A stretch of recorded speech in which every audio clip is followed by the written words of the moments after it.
Hello বন্ধুরা, আসসালামু আলাইকুম। খুব প্রতিকূল পরিবেশ, তারপরেও আমরা আজকে চলে আসছি আমাদের প্রাণের শহর বালুকা, বাংলাদেশের সর্বপ্রথম মডেল থানা।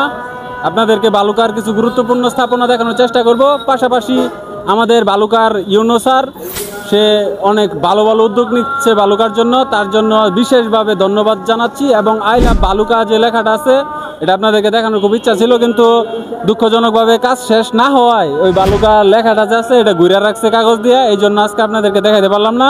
ইনশাআল্লাহ অন্য কোনো ভিডিওতে আপনাদেরকে এটা দেখানোর চেষ্টা করব।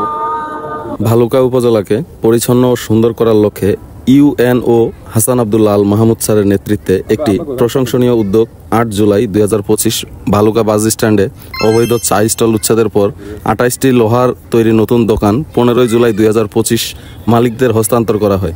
প্রতিটি দোকানে ফুলের টব ও ডাস্টবিন বাধ্যতামূলক এবং ১০ ফুট এলাকা পরিষ্কার রাখার শর্তে এই দোকান বরাদ্দ দেওয়া হয়েছে। আমরা এখন আছি বালুকা সরকারি ডিগ্রি কলেজ মাঠে। এই কলেজটি ১৯৭২ সালে ১৩ জুন মুক্তিযুদ্ধের ঠিক এক বছর পরেই নির্মাণ করা হয়। তখনকার দৃশ্যপট, ভাষা সৈনিক, মুক্তিযুদ্ধ সংগঠক, সাবেক সংসদ সদস্য মুস্তফা এম এ মতিন ছিলেন এই কলেজের প্রতিষ্ঠাতা। বালুহা আঙ্গুর বাড়ি রে ভাই ময়মনসিংহ জেলায়, আরে বালুহা আঙ্গুর বাড়ি। ময়মনসিংহ জেলার সবচেয়ে বড় উপজেলা হলো ভালুকা উপজেলা, যার আয়তন ৪৪৪.০৫ বর্গ কিলোমিটার। এটি একটি পৌরসভা ও ১১টি ইউনিয়ন নিয়ে গঠিত। ভৌগোলিক অবস্থা অনুযায়ী উত্তরে ত্রিশাল, দক্ষিণে গাজীপুরের শ্রীপুর, পূর্বে গফরগাঁও এবং পশ্চিমে ফুলবাড়িয়া ও টাঙ্গাইলের সখীপুর উপজেলা অবস্থিত। প্রশাসনিক ও ভৌগোলিক বৈশিষ্ট্যের কারণে ভালুকাকে ময়মনসিংহ জেলার দরজা বলা হয়। অর্থনৈতিক দিক থেকে ভালুকা বাংলাদেশের একটি গুরুত্বপূর্ণ শিল্পাঞ্চল। এখানে অসংখ্য টেক্সটাইল মিল, ওষুধ কারখানা, সিরামিক শিল্প, স্পিনিং মিল, পোশাক শিল্প সহ নানা ধরনের শিল্প কলকারখানা গড়ে উঠেছে। ফলে এই উপজেলা দেশের অর্থনীতিতে গুরুত্বপূর্ণ অবদান রাখছে। যোগাযোগ ব্যবস্থাও বেশ সহজ ও উন্নত। ঢাকা থেকে জাতীয় মহাসড়ক পথে এবং ময়মনসিংহ থেকেও সরাসরি মহাসড়ক পথে ভালুকায় যাতায়াত করা যায়। ভালুকা নামের উৎপত্তি নিয়ে বেশ কয়েকটি জনশ্রুতি রয়েছে।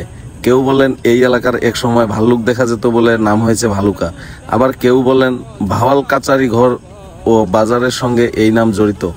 অন্য একটি জনশ্রুতি অনুসারে কোচ বংশের ভালুকচাঁদ মণ্ডলের নাম অনুসারেই ভালুকা নামকরণ হয়। শিক্ষাক্ষেত্রেও ভালুকা সমৃদ্ধ। এখানে হিলিবাড়ি ভালুকা সহ অনেক উল্লেখযোগ্য শিক্ষা প্রতিষ্ঠান রয়েছে। উপজেলার সর্বমোট ১০৬টি নিম্ন মাধ্যমিক ও মাধ্যমিক বিদ্যালয়, মাদ্রাসা ও কলেজ বিদ্যমান, যা স্থানীয় শিক্ষার মান উন্নয়নে গুরুত্বপূর্ণ ভূমিকা রাখছে। ঐতিহাসিক ও সাংস্কৃতিক দিক থেকেও ভালুকা একটি উল্লেখযোগ্য স্থান। ভাওয়াল জমিদারের প্রভাব, স্থানীয় ফকিরদের ইতিহাস এবং কোচ বংশের বসতি এই এলাকার সংস্কৃতি ও ঐতিহ্যকে সমৃদ্ধ করেছে।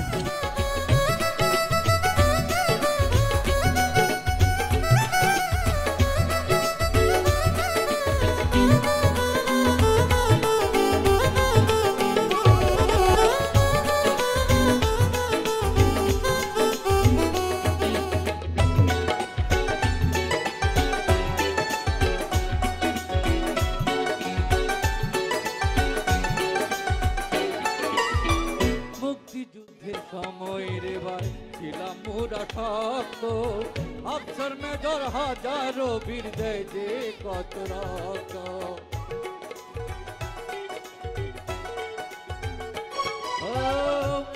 আজকের মতো আমাদের ব্লগ এই পর্যন্তই থাকবে। এটি হচ্ছে বালুকা টু মল্লিকবাড়ি রোডের ব্রিজ থেকে চৌধুরী বাড়ির রাস্তাটি খুবই সুন্দর, নান্দনিক।